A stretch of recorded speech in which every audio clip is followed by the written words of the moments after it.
नमस्कार सभी को। तो देखिए यहाँ पर हम लोग क्लास 9 का एक इम्पोर्टेंट पेपर आपके सामने लेके आए हैं और ये जो पेपर है एक स्कूल एग्ज़ाम में पहले पूछा जा चुका है। कई सारे प्राइवेट एग्ज़ाम्स में ऐसे पेपर्स पूछे आते हैं, जो स्कूल के एग्ज़ाम्स होते हैं। तो 9th क्लास का सोशल साइंस का है, 3 आवर्स का है, 80 मार्क्स का पेपर जैसे आपके स्कूल में आता है एज़ इट इज़ वैसा ही ये पेपर आपको मिल सकता है। तो यहाँ पर कुछ क्वेश्चंस हैं जो हम लोग डिस्कस करेंगे। वैसे सारे ही क्वेश्चंस डिस्कस करेंगे, तो चलिए स्टार्ट करते हैं। अब आपको एक काम बस करना होगा कि पूरा पेपर एंड तक अच्छे से देखना होगा और यहाँ से जो भी चीज़ें आप सीख सकते हैं वो सीख लीजिए। हो सकता है पूरा पेपर ही मिल जाए या हो सकता है कुछ क्वेश्चंस इससे आपको एग्जाम में ज़रूर मिलेंगे। तो फर्स्ट क्वेश्चन में कहा गया the identify the event which is considered as the beginning of French revolution. तो फ्रेंच रेवोल्यूशन की जो बिगिनिंग हुई उसके पीछे जो इवेंट माना जाता है वो क्या माना जाता है? वो स्टॉर्मिंग ऑफ बेस्टाइल माना जाता है। तो बी ऑप्शन बिल्कुल ठीक है। Arrange the following in chronological order. अब हमको क्या करना है? क्रोनोलॉजिकल ऑर्डर में अरेंज करना है। तो सबसे पहले जो हुआ था उसको सबसे पहले रखेंगे। तो bloody Sunday incident, treaty of Brest Litovsk, ये हो गया। इसके बाद है introduction of collectivisation of February revolution 1917। तो सबसे पहले जो हुआ है ब्लडी संडे हुआ है, उसके बाद फेब रिवॉल्यूशन 1917 हुआ है, इसके बाद ट्रीटी ऑफ ब्रेस्ट लिटवोस्क हुआ है और लास्ट में है ट्रीटी ऑफ मतलब introduction of collectivisation. The German Nazi party adopted and developed several racial hierarchical categorizations as important part of its fascist ideology Nazism in order to justify enslavement, extermination and ethnic persecution. Identify the group which was targeted by Nazis। देखिए कितना आसान question है कि Nazis ने जिस group को target किया, ये बहुत कठिन चीज दे दी तो आधे बच्चे इसे देख के परेशान होंगे, जबकि है बहुत आसान।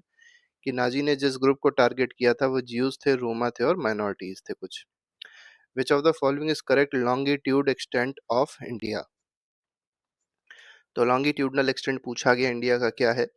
तो 67 डिग्री मतलब 68 डिग्री 7 मिनट ईस्ट से लेके 97 डिग्री 25 मिनट ईस्ट में है।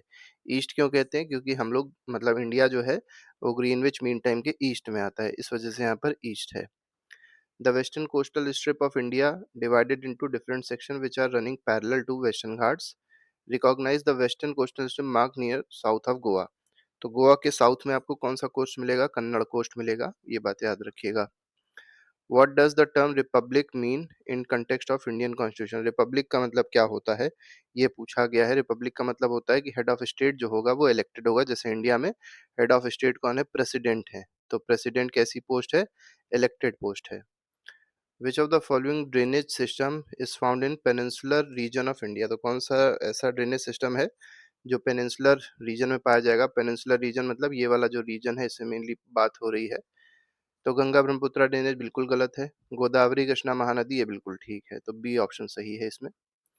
यहाँ पे मैच करना है, ब्रह्मपुत्र को कहाँ मैच करना है? सबसे पहले देखिए ब्रह्मपुत्र जो है वो किससे मिलेगी जाके।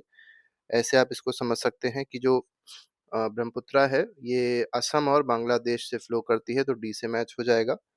तापी का देखा जाए तो तापी क्या है? तापी जो है अरेबियन सी में जाके फॉल करेगी, ठीक है, ड्रेन करेगी अपने पानी को। महानदी जो है वो कहाँ पे ड्रेन करती है वाटर को? ये आप समझ लीजिए। तो महानदी जो है ये बे ऑफ बंगाल में वाटर को ड्रेन करती है और सतलज क्या है? ट्रिब्यूटरी ऑफ इंडस रिवर, ऐसे करके मैच हो जाएगा। Concept of checks and balance in Indian constitution ensures. देखिए चेक्स एंड बैलेंस से क्या होता है? तीन जैसे ऑर्गन्स है, जुडिशरी है, लेजिस्लेचर है और एग्जीक्यूटिव है। तो ये तीनों आपस में एक दूसरे को चेक करते रहते हैं। क्यों चेक करते हैं? जिससे कोई भी बहुत ज़्यादा पावरफुल ना हो जाए, कोई अपने पावर का मिसयूज़ ना कर सके, इस वजह से चेक्स एंड बैलेंस होता है, ठीक है? तो ये क्या इंश्योर करता है? ये इंश्योर करता है separation of power among 3 organs of the government, ठीक है? तो चेक्स एंड बैलेंस जो है ये सेपरेशन ऑफ पावर को क्या करता है? इंश्योर करता है। आगे बढ़ते हैं। विच of the following statement is not correct about PDS. अब देखिए पीडीएस के बारे में कौन सी बात यहाँ पर सही नहीं है। तो पहला ऑप्शन दिया है PDS dealer divert the grain to open market to get better margin, ठीक है। दे सेल पुअर क्वालिटी के राशन शॉप, ये भी सही है। ओपन शॉप इरेगुलरली, ये भी सही है। Sell good quality grade at ration shop at high high slightly higher price, ये गलत है। डी ऑप्शन गलत है, ऐसा नहीं करते हैं ये कि गुड क्वालिटी ग्रेन देंगे लेकिन हाई प्राइस देंगे, ऐसा नहीं कर सकते। बाकी ये तीनों चीजें करते हैं जो बहुत ही गड़बड़ चीजें हैं। गिलेटिन वॉज, अब गिलेटिन जो है ये क्या था ये बताना है आपको। तो एक डिवाइस थी consist of 2 poles and blades with which the person was beheaded, मतलब उसका सर काट दिया जाता था। ऐसे समझ सकते हैं, ये मान लीजिए 2 पोल हो गए, यहाँ से एक ब्लेड आ रहा है, यहाँ पे पर्सन जो है उसका गला रखा जाएगा और ये ब्लेड अचानक से नीचे गिरेगा और उसका सर अलग हो जाएगा। तो ये क्या है, गिलेटिन है। Identify the most significant feature of Indian population, तो इंडियन पॉपुलेशन का सबसे सिग्निफिकेंट फीचर जो है वो क्या है? ये size of its infant population नहीं, साइज ओल्ड एज पॉपुलेशन भी नहीं, हमारा डेमोग्राफिक डिविडेंड बहुत ज़्यादा है, मतलब एडोलेसेंट पॉपुलेशन बहुत ज़्यादा है। ये बहुत हमारा एक सिग्निफिकेंट फीचर है पॉपुलेशन का। How does the concept of poverty line reflect the challenge faced by large section of population in India? तो पॉवर्टी लाइन का जो कॉन्सेप्ट है वो कि कैसे चैलेंज को मतलब रिफ्लेक्ट करता है जो large section of population India में फेस करती है। तो पॉवर्टी लाइन कैसे एक चैलेंज को मतलब शो करता है, ये आपको बताना है।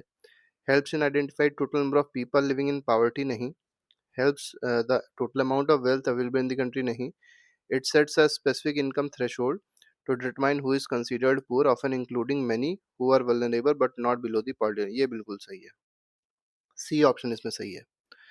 आगे बढ़ते हैं, question number 14, which of the following is most widely used measure to determine poverty in India? तो पॉवर्टी को डिटरमाइन करने के लिए जो सबसे अच्छा मेजर है वो क्या है, कंजम्पशन लेवल है। ठीक है, तो सी ऑप्शन ठीक हो जाएगा। Mango shower occurs in which of the two states? Mango showers कहाँ कहाँ होते हैं? तो ये मेनली केरला में और कर्नाटका में होते हैं, तो यहाँ पर ए ऑप्शन बिल्कुल ठीक है। तो बात याद रखिएगा, मैंगो शावर्स अगर आएगा तो दो के याद रखिएगा, केरला और कर्नाटका। कई लोग तमिलनाडु लगा देते हैं जो कि गलत है। ठीक है, के याद रखना है केवल मैंगो शावर्स के लिए, केरला और Karnataka. Sanvi lives in the area of one of the most recent landforms in India according to geology. It is the most unstable landform in the country. Which physiographic landform is she living in? तो किसके बारे में यहाँ पर बात हो रही है? तो यहाँ पर बात हो रही है हिमालयास के बारे में, मतलब हिमालयन माउंटेन्स के बारे में बात हो रही है। 17 पे आते हैं, दो स्टेटमेंट है, असर्शन रीजन बताना है कौन सा इसमें सही होगा। असर्शन दिया गया, democracy can not be reduce to mere decision making by majority alone. बात बिल्कुल सही कही है कि डेमोक्रेसी को केवल ये नहीं कर सकते हैं कि एक डिसीजन मेकिंग हो तो उसमें मेजोरिटी को देखा जाए, गलत है। मतलब ये बात बिल्कुल सही है। Reason in a democracy it is essential to ensure that rights of minorities are also protected, not just the right of, हाँ बिल्कुल सही है। देखिए माइनॉरिटी के राइट्स को भी देखना होता है, केवल मेजोरिटी की बात ही नहीं सुननी होती है डेमोक्रेसी में। तो असर्शन भी सही है, रीजन भी सही है, एक्सप्लेनेशन भी सही है, तो ए ऑप्शन बिल्कुल सही है यहाँ पे। 18th कह रहा है, human resources are considered as an asset because they contribute prosperity of the nation or organization. Why is education considered as an important aspect of human resource development? तो education जो है ह्यूमन रिसोर्स डेवलपमेंट करती है, तो किस तरीके से करती है पूछा गया। इट इंक्रीजेस पॉपुलेशन साइज नहीं, देखिए स्किल डेवलप करेगी, नॉलेज क्रिएट करेगी और जिससे बेटर इकोनॉमिक प्रोडक्टिविटी आ पाएगी, तो बी ऑप्शन बिल्कुल ठीक है। What role does PDS play in ensuring food security? अब देखिए पीडीएस जो है वो क्या रोल प्ले करता है फूड सिक्योरिटी को इंश्योर करने के लिए, बताना है आपको। सप्लाइज फूड ग्रेन से subsidised prices to the poor, यही बिल्कुल सही है। Main purpose of buffer stock, अब देखिए बफर स्टॉक का जो मेन पर्पस होता है वो क्या होता है? To save food from pest attack नहीं, ये मेन पर्पस नहीं है। To stop price fluctuation, to meet the crisis of low production, ये दोनों सही है। D option is correct. What is meant by the term lebensraum? अब देखिए लेबेंसरॉम का मतलब क्या होता है, ये आपसे यहाँ पर पूछा गया। तो मेनली ये हिटलर की पॉलिसी थी, जो हिटलर था वो क्या कर रहा था, अपने जर्मनी को एक्सपैंड कर रहा था। ठीक है, ईस्टर्न यूरोप की तरफ और ज़्यादा बढ़ा रहा था अपने जर्मनी को। तो इसी पॉलिसी को क्या कहते हैं, लेबेंसरॉम कहते हैं। इसको लिविंग स्पेस भी कहा जाता है, लिविंग स्पेस। इसका मतलब क्या है, जर्मनी के लिए लिविंग स्पेस को बढ़ा रहा था कौन, हिटलर। और किस तरफ की ओर बढ़ा रहा था, ईस्टर्न यूरोप की तरफ इंक्रीज कर रहा था, मतलब उधर की कंट्रीज को एनेक्स कर रहा था। How does the latitude affect the climate of space? तो लैटिट्यूड जो है वो क्लाइमेट ऑफ स्पेस को कैसे, कोई भी मतलब कोई भी क्लाइमेट होगा किसी भी प्लेस का, उसको लैटिट्यूड कैसे डिटरमाइन करेगा? तो देखिए लैटिट्यूड से क्या होता है, जितनी सनलाइट गिर रही है उस प्लेस पे वो डिसाइड होती है, और जितनी ज़्यादा सनलाइट गिरती है टेम्परेचर उतना ही ज़्यादा होता है, मतलब उतनी ज़्यादा हीट रिसीव होगी, तो वहाँ का टेम्परेचर भी उतना ही हाई होगा। तो ये क्या डिसाइड करेगा, अमाउंट ऑफ सनलाइट जो फॉल करेगी उसको डिसाइड करता है कौन, latitude. How does the proximity to the sea affect the climate of coastal region? अब देखिए अगर प्रॉक्सिमिटी है, सी के पास में कोई जगह है, तो वहाँ पर जो है कोस्टल रीजन जो होते हैं वहाँ पर क्लाइमेट किस तरीके से चेंज होता है या अफ़ेक्ट होता है उस प्रॉपर्टी से, ये आपको यहाँ पर बताना है। तो देखिए यहाँ पर क्या है, देखिए अगर आप कोस्टल एरियाज़ में जाएँगे तो पहली चीज़ वहाँ का जो टेम्परेचर है वो आपको मॉडरेट दिखाई पड़ेगा, मतलब ना ही ज़्यादा गर्मी होती है और ना ही बहुत ज़्यादा ठंडी होती है, ठीक है? ओशंस की एक प्रॉपर्टी होती है कि ओशन जो होते हैं वो थोड़ा-सा देर में गर्म होते हैं और देर में ठंडे होते हैं, बात याद रखिएगा। ओशन में क्या है, वाटर है, वाटर की प्रॉपर्टी जो है वो ये है कि it heats up, it it takes large time to get heated up and also cools at very small rate, मतलब धीमे-धीमे करके वो कूल भी होता है और बहुत धीरे-धीरे करके वो गर्म भी होता है। इस वजह से ही आसपास का एरिया जो है वहाँ पर माइल्ड टेम्परेचर बना रहता है। बहुत ज़्यादा सीज़नल वेरिएशंस, एक्सट्रीम वेरिएशंस नहीं देखने को मिलेंगे। ऐसा नहीं देखने को मिलेगा कि गर्मियों में टेम्परेचर 50 डिग्री चला चला गया और जाड़े में टेम्परेचर 4 डिग्री चला गया। ये चीज़ आप ऐसे एरियाज़ में देखेंगे जहाँ पर लैंड ज़्यादा है। जैसे नॉर्दर्न इंडिया की बात करी जाए तो वहाँ पर लैंड एरिया ज़्यादा है।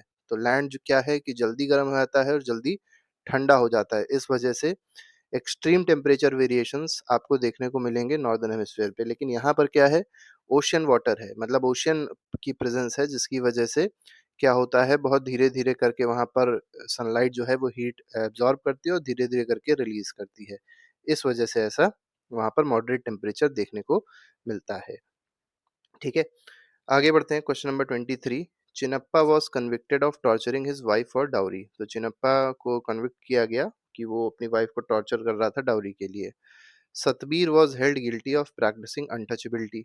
तो सतबीर जो है उसको अनटचेबिलिटी प्रैक्टिस करने के लिए गिल्टी माना गया।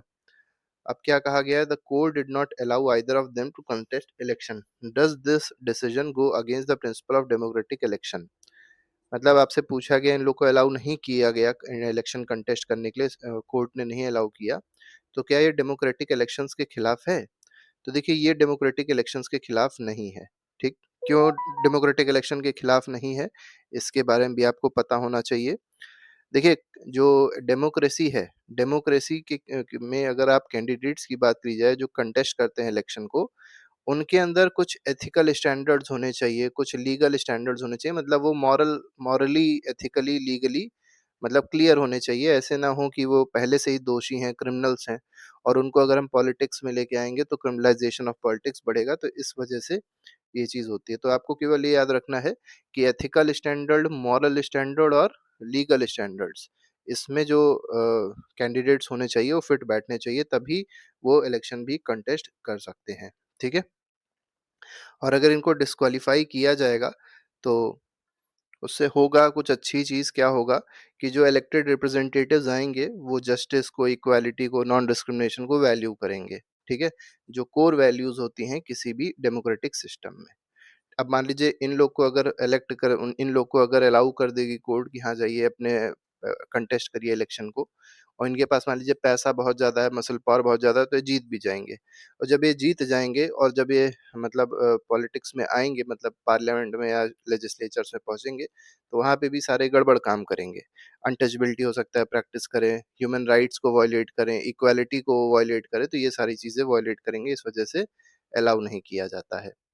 How is human resource different from other resource like land और फिजिकल कैपिटल? अब देखिए ह्यूमन रिसोर्स जो है वो अलग है लैंड और फिजिकल कैपिटल से। क्यों अलग है? देखिए ह्यूमन रिसोर्स जो है मेनली क्या कर सकता है, लैंड और फिजिकल कैपिटल को यूज़ कर सकता है प्रोडक्शन को इंक्रीज करने के लिए, आउटपुट को बढ़ाने के लिए।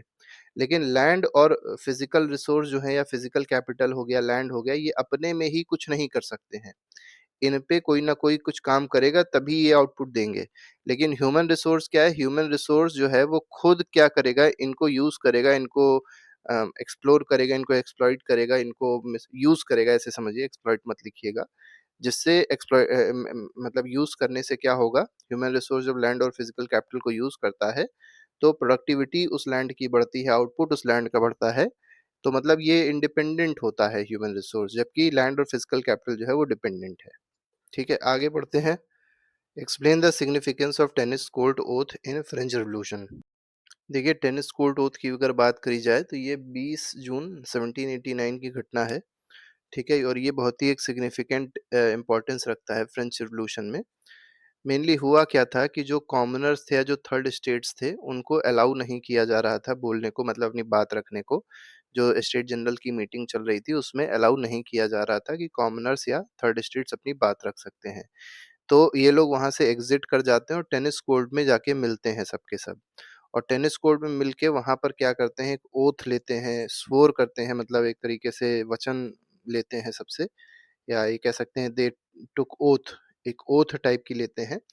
और ओथ में क्या कहा जाता है कि वो एक तरीके का नया कॉन्स्टिट्यूशन डेवलप करेंगे फ्रांस के लिए, ठीक है? क्योंकि वो लोग किंग के खिलाफ थे, क्योंकि किंग जो है वो केवल उन्हीं की बात मान रहा है, जो बड़े लोग हैं, जो क्लर्जी क्लास है, जो मतलब हाई क्लास पीपल हैं, उनकी बात केवल मान रहा था, और जो थर्ड स्टेट्स के लोग थे, उनकी बात को नहीं सुनना चाह रहे थे वो लोग, ठीक है? इसके बाद पहला तो ये किया, ओथ ली कि ये नया कॉन्स्टिट्यूशन बनाया जाएगा और वहाँ पर मोनार्की नहीं चलेगी, ठीक है? इस तरीके की ओथ थी। इसके बाद नेशनल असेंबली का फॉर्मेशन हुआ, तो नेशनल असेंबली का जो फॉर्मेशन हुआ उसका आइडिया भी अगर आप देखेंगे, इसी टेनिस कोर्ट ओथ से ही आया था। और ये नेशनल असेंबली को एक्सेप्ट कर लिया गया कि अब ये नेशनल असेंबली रहेगी जो फ्रांस में कॉन्स्टिट्यूशन या लॉ मेकिंग की बात करेगी, ठीक है? ये एक सिंबल भी था, टेनिस कोर्ट एक सिंबल था यूनिटी और रेजिस्टेंस का, यूनिटी का और रेजिस्टेंस का सिंबल था। मतलब जितने भी थर्ड स्टेट्स के लोग थे वो यूनाइट हो गए थे, खिलाफ हो गए थे किसके? ये जो हाई क्लास पीपल थे उनके खिलाफ हो गए थे, मोनार्क के खिलाफ हो गए थे, और रेजिस्टेंस क्रिएट कर दिया था मोनार्की के खिलाफ, ठीक? और इस तरीके से बाद में फिर मोनार्की को ख़त्म कर दिया जाता है और एक एक चेंज लेके आया जाता है, रिपब्लिक फ्रांस में नया कॉन्स्टिट्यूशन बनता है। तो ये सारी चीज़ें टेनिस कोर्ट में कहीं न कहीं मुद्दा उठा था और बाद में कंप्लीट करी गई थी। Explain why Ahmedabad and Kolkata are able to see noon sun exactly overhead in year but not Delhi.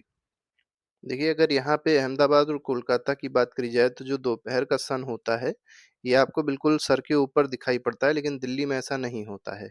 इसके पीछे मेनली सिंपल क्या है, हमारे पास जो ट्रॉपिक ऑफ कैंसर होती है, तो अहमदाबाद और कोलकाता जो है वो अप्रॉक्सिमेटली 23.5 डिग्री नॉर्थ लैटीट्यूड में लाई करते हैं। मतलब इसी के आस-पास ही इनकी लोकेशन है, 23.5 डिग्री नॉर्थ। तो क्या होता है कि सन जो है वो नून के टाइम पे इन मतलब इन प्लेसेस पे ओवरहेड आ जाता है, ठीक है? लेकिन अगर आप दिल्ली की बात करेंगे तो दिल्ली जो है ये थोड़ा-सा आपको ऊपर मिलेगा, मतलब अप्रॉक्सिमेट इसका अगर देखा जाए, इसका जो लैटीट्यूड है वो 28 के आस-पास लैटीट्यूड रहता है, 28 डिग्री नॉर्थ के आस-पास का लैटीट्यूड है। तो यहाँ पर थोड़ा-सा क्योंकि वो ऊपर हो गया, थोड़ी-सी हाइट में ऊपर चला गया, ठीक है? मतलब लैटीट्यूड थोड़ा-सा ज़्यादा है ट्रॉपिक ऑफ कैंसर से, और इसी वजह से यहाँ पर जो सन होगा वो नून पे भी ओवरहेड नहीं रहता है, ठीक है? थोड़ा-सा स्लांटेड रहता है, थोड़ा-सा स्लाइटली स्लांटेड रहेगा, ये बात याद रखिएगा। अगला क्वेश्चन देखिए क्या कह रहा है, imagine you are a member of election commission, you are asked to ensure free and fair election in your district. What steps you would take to prevent the misuse of money and muscle power during the election? अब election होना है और आप election commission के एक member हैं, मतलब officer हैं टाइप के, और आपको क्या करना है, फ्री और फेयर इलेक्शन कंडक्ट कराना है अपने डिस्ट्रिक्ट में। तो आप कौन-कौन से मेजर लेंगे जिससे misuse of money, muscle power को रोका जा सके? तो देखिए, पहले तो ये होना चाहिए कि जो कैंपेन के एक्सपेंसेस होते हैं उसको स्ट्रिक्टली कंट्रोल किया जाए, ठीक है? ये चेक किया जाए कि कोई कैंपेन में बहुत ज़्यादा पैसा तो नहीं लुटा रहा है, कोई ऐसा तो नहीं है कि लोगों को फ्री में चीज़ें देने लग गया है, ठीक है? तो क्योंकि ये सब करप्शन के उसमें आ जाता है। इसके बाद मसल पावर, मतलब कोई किसी को प्रेशराइज़ ना कर रहा हो, तो पहला मनी पावर को चेक करेंगे, दूसरा मसल पावर को चेक करेंगे कि कोई अपने मसल पावर को यूज़ करके फ़ोर्सफुली तो वोट नहीं करवा रहा है अपने पक्ष में, ठीक है? तो इसी को विजिलेंस भी कह सकते हैं, विजिलेंस किया जाएगा वोट बाइंग को लेके कि कोई वोट खरीद-फरोख्त ना कर रहा हो, पोलिंग स्टेशन पे कोई बूथ कैप्चरिंग करने के फिराक में ना हो। टेक्नोलॉजी यूज़ करी जा सकती है, जैसे वीवीपैट है उसको यूज़ किया जा सकता है, ईवीएम तो पहले से यूज़ होता है, जिससे ह्यूमन एरर को, फ्रॉड को रोका जा सके। और जो बहुत इम्पोर्टेंट है वो है MCC, model code of conduct लागू रहेगा, तो इसका स्ट्रिक्ट इम्प्लीमेंटेशन होना चाहिए। In your school, there is a debate about whether your citizens under 18 years of age should be allowed to vote. मतलब citizen जो हैं under 18 years of age, क्या उनको allow करना चाहिए कि वोट दे सके? Some argue that voting is a right that should be given to all citizens, while the other believe that young people may not have enough experience or maturity to make informed choices. What is your view on this matter and why? तो आपका view क्या है, ये आपको यहाँ पर बताना होगा। तो देखिए, यहाँ पर ये जो दूसरी बात दी गई है मेरे हिसाब से वही सही है कि सबको वोटिंग राइट नहीं दी जा सकती है, ऐसे लोगों को ही केवल दी जा सकती है, जो 18 इयर्स कम से कम हो गए हों, 18 साल जिन्होंने पार कर लिया हो।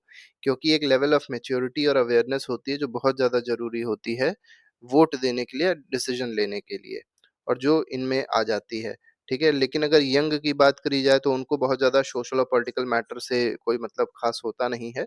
जिसकी वजह से और क्यों नहीं मतलब होता है क्योंकि उनके अभी ऐसे कोई लाइफ एक्सपीरियंसेस नहीं रहे हैं।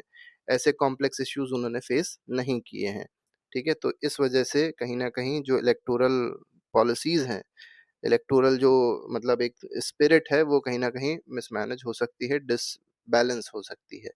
इस वजह से केवल उन्हीं को ही वोटिंग राइट देना चाहिए जो थोड़े से अवेयर हैं और 18 वो कम से कम 18 इयर्स का उन्होंने एज रीच कर दी हो, ठीक है? आगे बढ़ते हैं, अगला क्वेश्चन है question number 28 in your community. अब देखिए ऐसे क्वेश्चंस बहुत पूछे जाते हैं आजकल कम्युनिटी से रिलेटेड मतलब आपको कुछ बना दिया जाएगा और कहा जाएगा अब आप बताइए क्या करेंगे। Many women are not actively participating in workforce, ठीक है। What steps can be taken to encourage women to participate in economic activities, how can their participation contribute to overall development. तो पहले तो दो चीजें हैं इसमें। पहला तो ये है कि वुमेन को इकोनॉमिक एक्टिविटीज में लेके आना है तो क्या करना पड़ेगा। तो देखिए वुमेन इकोनॉमिक एक्टिविटीज़ में क्यों नहीं आ रही हैं? क्योंकि हो सकता है उनके अंदर स्किल ना हो, एजुकेशन ना हो, ठीक है?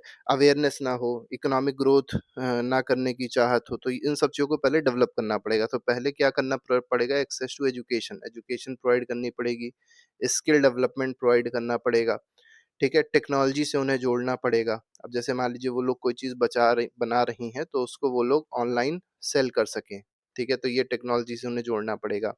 एंटरप्रेन्योरशिप स्किल्स उनके अंदर लानी पड़ेगी कि वो अपना जो भी मतलब शॉप या जो भी चीज़ खोलना चाह रही हैं, उसको आराम से खोल सकें और वहाँ पर पैसा कमा सकें, इकोनॉमिक अपलिफ्टमेंट अपना कर सकें, ठीक है? और ये कैसे आएगा? एंटरप्रेन्योरशिप जब इनके अंदर डेवलप करी जाएगी, तो आएगा, ठीक है? अब इसमें क्या कहा गया? How can participation contribute to overall development. अब पार्टिसिपेशन जो है ओवरऑल डेवलपमेंट को कैसे मतलब बढ़ाएगा? तो बिल्कुल डेवलपमेंट होगा, देखिए इकोनॉमिक तो डेवलपमेंट होगा ही होगा, मतलब पर जो वुमेन की इनकम है वो बढ़ेगी और जब इकोनॉमिक डेवलपमेंट होता है, फाइनेंशियल डेवलपमेंट होता है, तो सोशल डेवलपमेंट भी हो जाता है। अब जो है ज़्यादा न्यूट्रिशियस फूड खा सकती हैं महिलाएँ, ठीक है? तो हेल्थ डेवलपमेंट हो जाएगी महिलाओं की और उनके बच्चों की।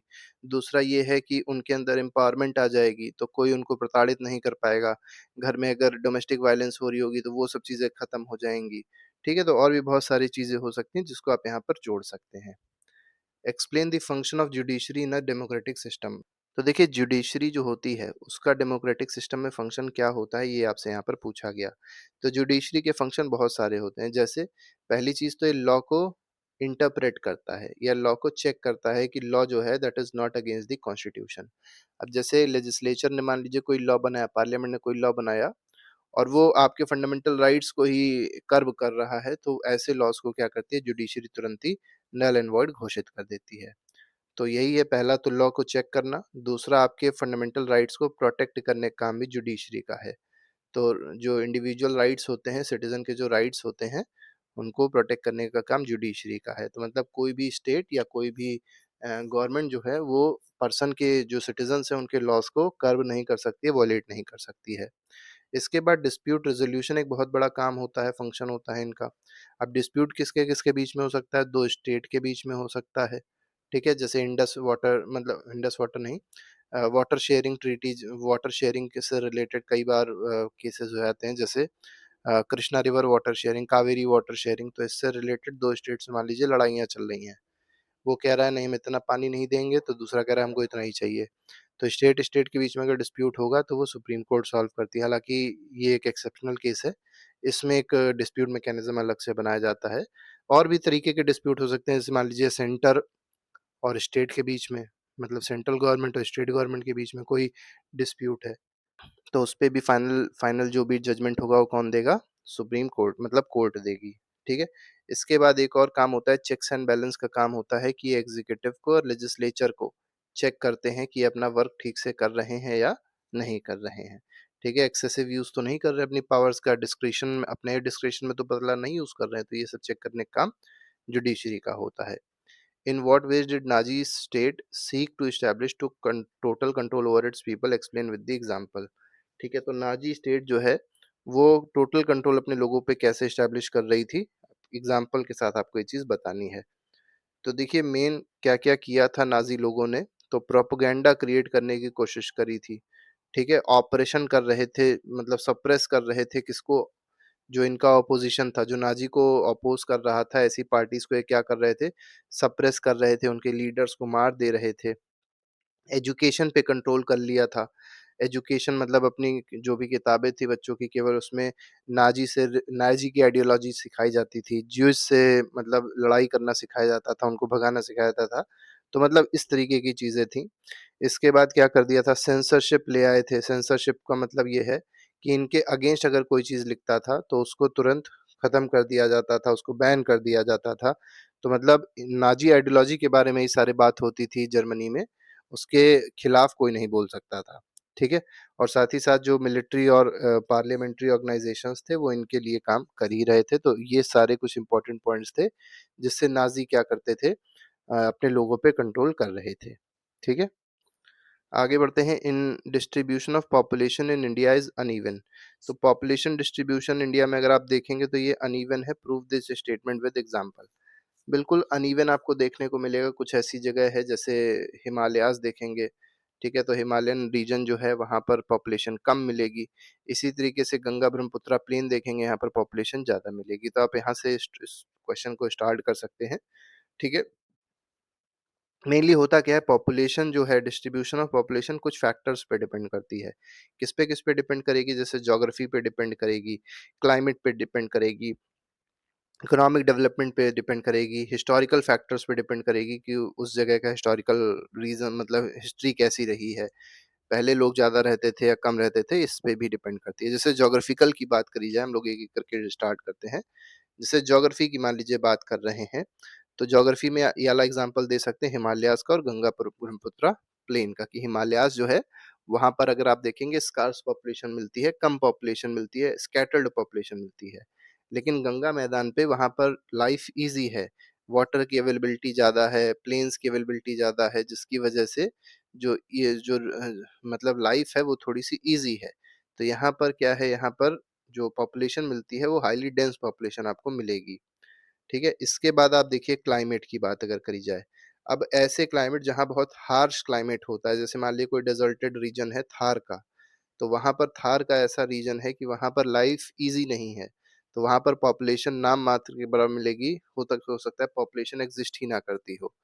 लेकिन ऐसे ही जगह जहाँ पर क्लाइमेट बहुत ही मॉडरेट रहता है, जैसे मान लीजिए पेनिनसुलर इंडिया है, वहाँ क्लाइमेट जो है मॉडरेट रहता है। और क्लाइमेट मॉडरेट रहने की वजह से वहाँ पॉपुलेशन क्या रहेगी, ज़्यादा रहती है। ठीक है? कोस्टल एरियाज़ पे आप देखेंगे तो वहाँ पर भी जो क्लाइमेट है मॉडरेट रहता है, तो वहाँ पर भी पॉपुलेशन ज़्यादा रहती है। ठीक है? एग्ज़ाम्पल आप दे सकते हैं महाराष्ट्र, गुजरात, केरला इन सब का। इसी तरीके से इकोनॉमिक अपॉर्च्युनिटी की आप बात कर सकते हैं। यहाँ पर इकोनॉमिक अपॉर्च्युनिटी की बात कैसे करेंगे?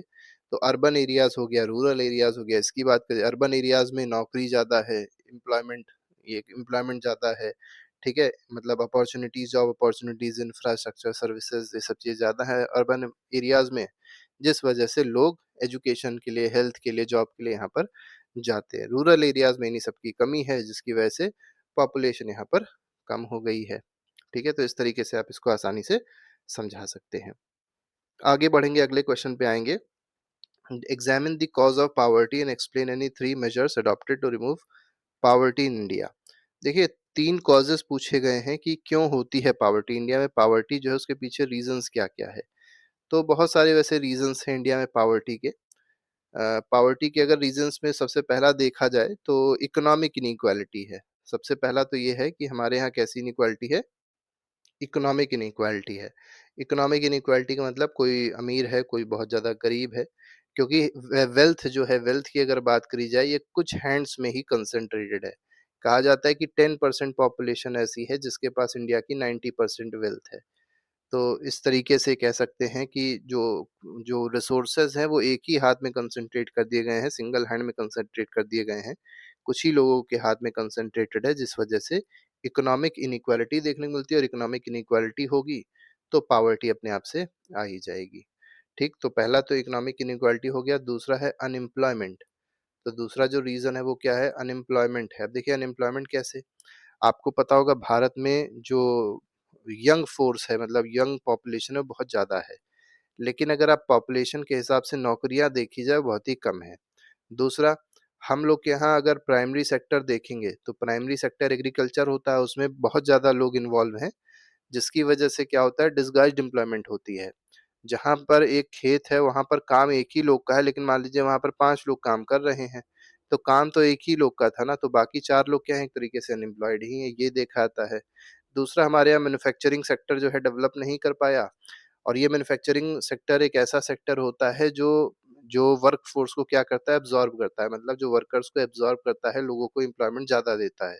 ये डेवलप नहीं हो पाया हमारी कंट्री में।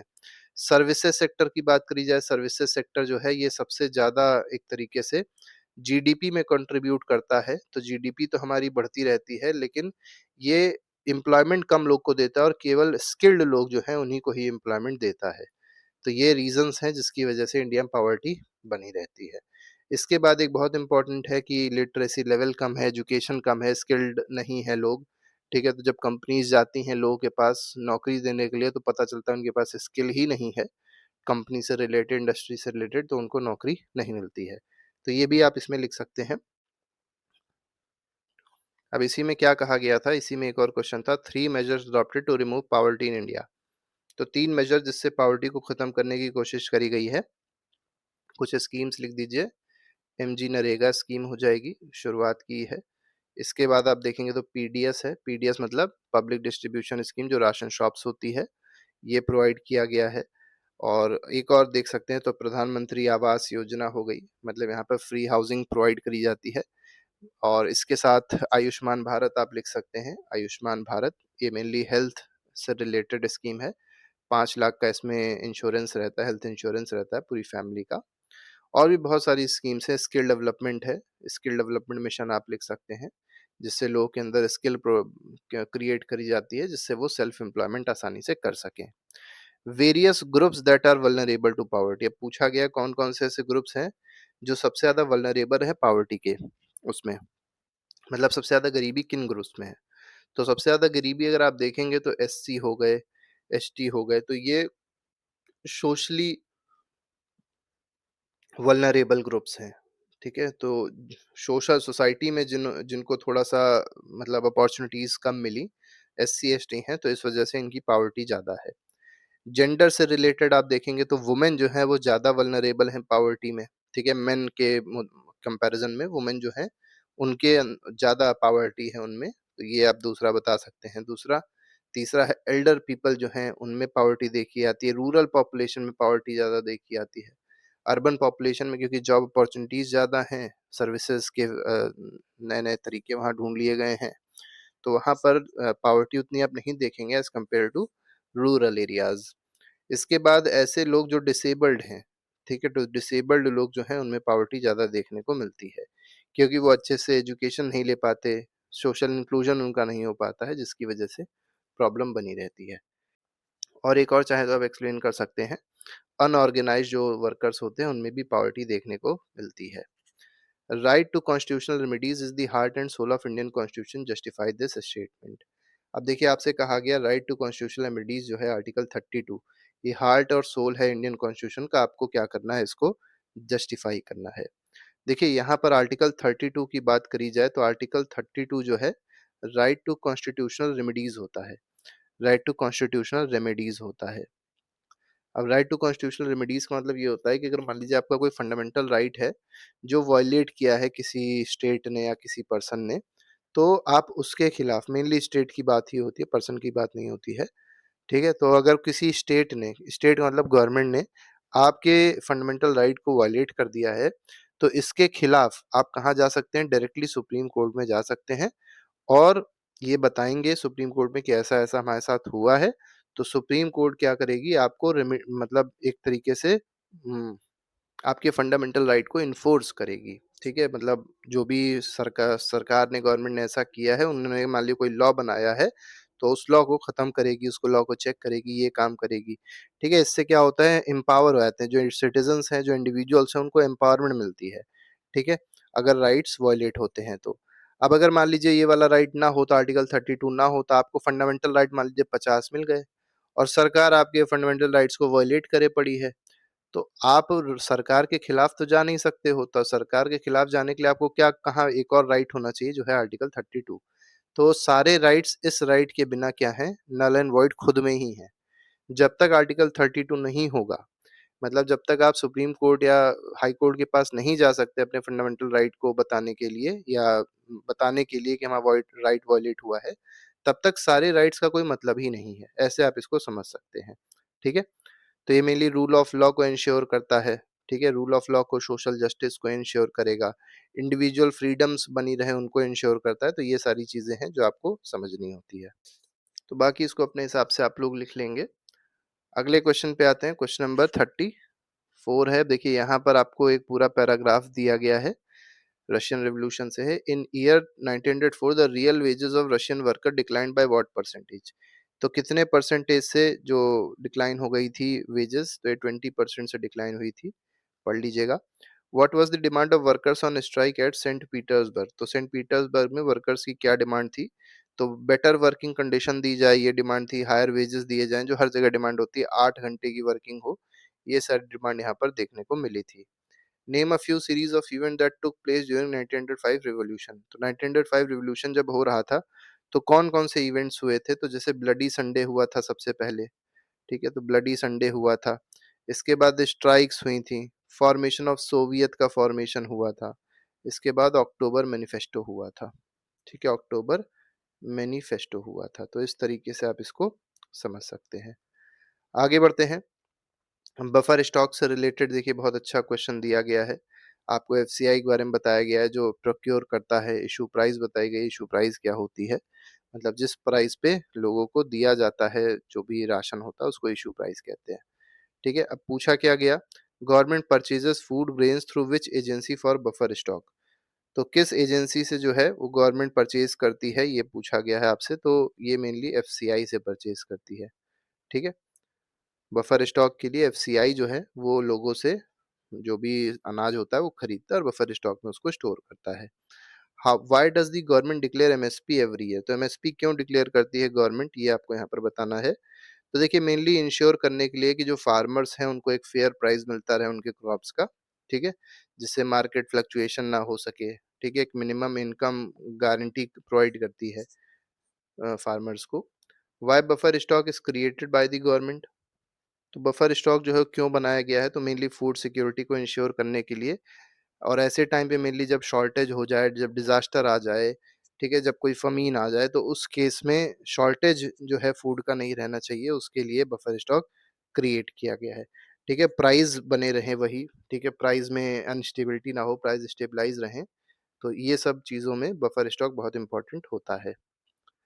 अगला क्वेश्चन देखिए क्या कह रहा है, constitution is not merely a statement. ऐसे करके एक पूरा स्टेटमेंट दिया गया है। हम लोग सीधे क्वेश्चन पे आते हैं। तो पहला क्वेश्चन कह रहा है, the makers what are the constitutional amendments. अब देखिए अमेंडमेंट क्या होते हैं, अमेंडमेंट मतलब होता है चेंजेस। अब आपको पता है जब कॉन्स्टिट्यूशन बना था तो 1950 था।